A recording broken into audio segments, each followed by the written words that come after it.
Hillary Clinton, the frontrunner on the Democratic ticket for president, has said she agrees with the 4 dissenting Supreme Court justices in the Heller case who stated that no individual has a right to keep and bear arms.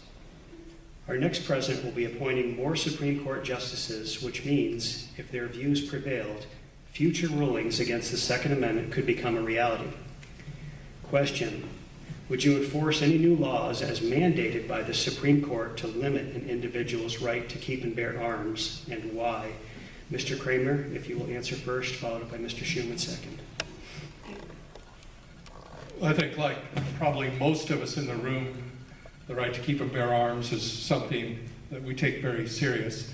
I'm a life member of the NRA. Carrying a firearm has been something it's been a tool to me that I've carried throughout my career. It's been something that I've used for sporting activities, from being on rifle clubs, shooting clubs, to hunting. Well, taking my gun for a walk in the woods more than hunting. I'm not that successful. But I am, personally, I am very fearful if we have more gun restrictions. I would do everything I can within my power. I feel it's everyone's right to bear arms. I like to see that we're looking at a bill for the Idaho now that will make more of a constitutional carry. Being in law enforcement up here in our part of North Idaho, I anticipate everyone I come in contact with has a gun. The ones I'm only worried about are the ones that are going to be criminals that, if there were more restrictions, they would still have their gun. So to me, I feel that if I'm in trouble, I'm going to have more people that are armed that are going to help me out of that trouble. So I would do everything I can in support of definitely the right to keep and bear arms. It's going to sound like we're saying the same thing a lot of times here. Mr. Kramer and I agree on a lot of philosophies on this thing. The right to bear arms, to own arms. This is something that I put and helped bury people that protected those rights. So of course there is no reason I could ever think of that I would not support this. Hopefully the constitutional carry bill does get passed. We are looking at a lot of good things in northern Idaho. What works in New York is not going to work here. And if a person's not armed up here, I normally ask why. My first call will be to Bob Graham, who's an old ranger and smoke jumper. It sounds like a very familiar situation and not just hypothetical, something that pretty close to what we faced here. There's a couple concerns. We have a large volunteer base of firefighters. I rely a lot on the knowledge of our volunteer firefighters. In the case of what happened last summer with the farmers had some of the equipment, they had the knowledge of their fields, they knew where the fire lines could be drawn. We need to take advantage of our local resources that we have and the local knowledge that we have. But with that said, we have to have some management of it. We have to have some accountability. I am very much in favor of using our local knowledge and our local resources. We have emergency management. We can still operate how we feel we need to operate as a county. And if we have local resources like farmers, people that have their homes, we will get them hooked up with the volunteer fire departments, make sure that we knew who it was and what they were capable of doing so that we could accomplish what needs to be accomplished without putting people unnecessarily at risk. Sometimes it's easy to get tunnel vision, and if there's a fire, you can focus on one area. We need someone who can look at the big picture and still make sure that the pieces coming together, we're working for a common goal to solve the problem.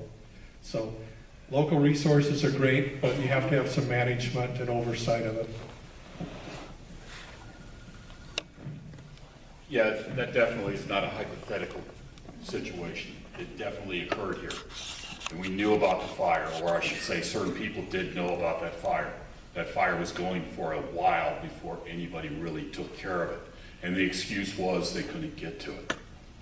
Well, I'm sorry, they're not being able to get to it caused devastation to a lot of people, caused a lot of problems to a lot of people. So instead of telling me that you can't do something, Why don't you tell me a reason of how you can do it? It could have been taken care of way before it got to the point that it was. Simple. If a group of refugees were placed here in Boundary County through similar circumstances, how would you go about vetting these refugees and protecting our local citizenry? Also, what specific plan of action would you implement? Well, first of all, I'm very proud of the fact that our commissioners did the right thing and at least shot off a letter to the governor. And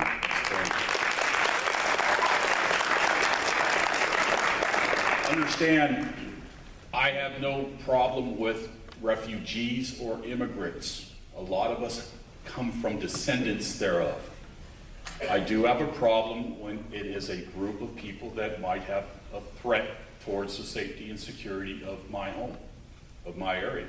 I'm not going to break into all the different breakdowns of that stuff. My plan is to have a community partnership. Part of that community partnership is enforced training. Part of that enforced training is training and vetting people in the community to actually be a posse. We have a posse now. My plan is everybody will be trained better. There will be at least a monthly training issue open to the public. I don't know of any training that we do that I would not allow people in the community to come to. People would be vetted as far as trained reserves, if you would, volunteers. And then if we had a situation of that nature, we would be able to take care of it. Bottom line, I don't see it coming here. I would not support it coming here. We do not have the ability to take care of a situation like that in Boundary County presently.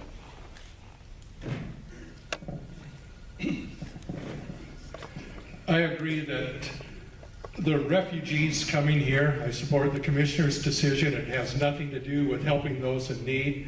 My personal opinion is we can send help, provide help for the refugees without them coming to our shorelines here. Idaho's a remote state, but the #1 terrorist 2 years ago was arrested in Boise, Idaho, and he came as a refugee. So Idaho is not immune. There's no good way to vet the refugees that are coming over. They come from communities, villages that you can't go out, you can't send someone to talk to neighbors, to look at their workplace. So there's no way to know who is coming over. Unfortunately, there are some people that do need help, but there's going to be those that are using it as a way to try to get in. I've had a chance to read some of the intelligence briefings and the magazine that ISIS puts out. The magazine, when you look at it, if you were picking up a magazine, it would be like picking up one at one of the stores.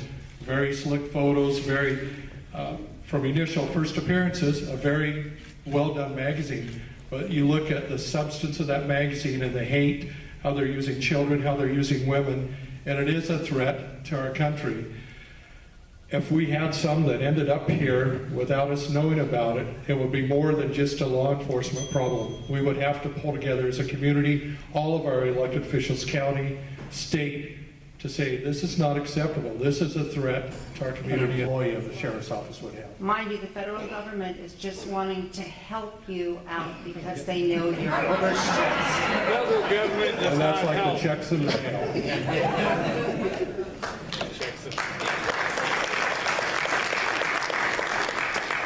Some red flags, you know, and all of a sudden I saw a clown dancing around that was known to kill a bunch of people, you know? It's like, you know, the federal government, okay, I was in the United States Army for 20 years. I think I know a little bit about the federal government. There is no such thing as them just coming down and help. Part of our challenges that we face as law enforcement is we have, like the Idaho State Constitution, that has what I personally believe that marriage is between a man and a woman. And I understand recently they're trying to change that in the Idaho. So we have challenges we have to constantly face in law enforcement with what we're giving as what's Idaho law, legal law, and trying to compare that to the Constitution. We have to uphold the Constitution and the laws that we're sworn to uphold. On a personal level, I look at, in my opinion, what I see the way our country's going, where what's right is we're being told is wrong now. And it's a very challenging time. It's a it's not a better time that I see us, because there's more and more the things that most of us have grown up knowing what's right. Our beliefs, we're being told, is no longer according to, I guess, the federal government. In 50 right. years, we used to be able to go anywhere we wanted. There was no gates. They weren't deleting roads. How are you going to deal with these ongoing situations?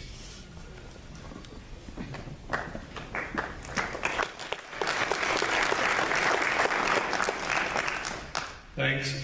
Very good points. And I've just fairly recently been doing more research into the Agenda 21. I heard about it, but I was not all that familiar. The more I'm learning and reading about it, the more cause for concern that I have too. I think those are good. I know having property here, family that's had property for a long time, and friends, that is a huge concern. Again, this is one that I think we do need to look at from a county perspective. I think the sheriff has some role in it, but I think our county commissioners, we need to get all of our elected officials on and fight, because we're seeing so many things from water issues to, everyone wants our water now.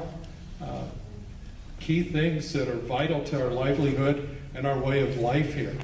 So to answer your question, I have concerns.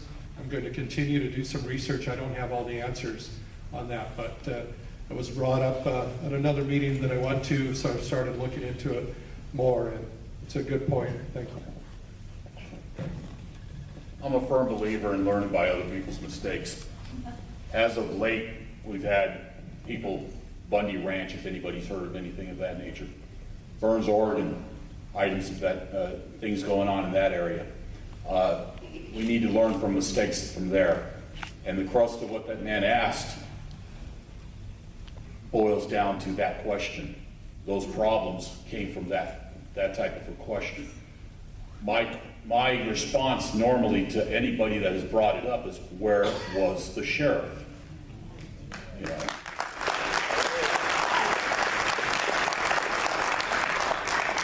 And I don't know of a situation, I don't know if you've approached our present sheriff or any of the sheriffs in the past. There needs to be some type of approach there. The sheriff needs to take a stand and look at your rights. And your rights to your property is your rights.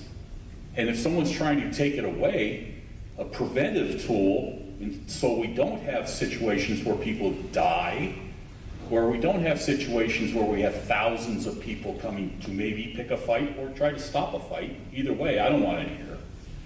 We need to act prior to all that. So we need to get this done, and we need to get it done soon. And if the sheriff doesn't help you now, come see me.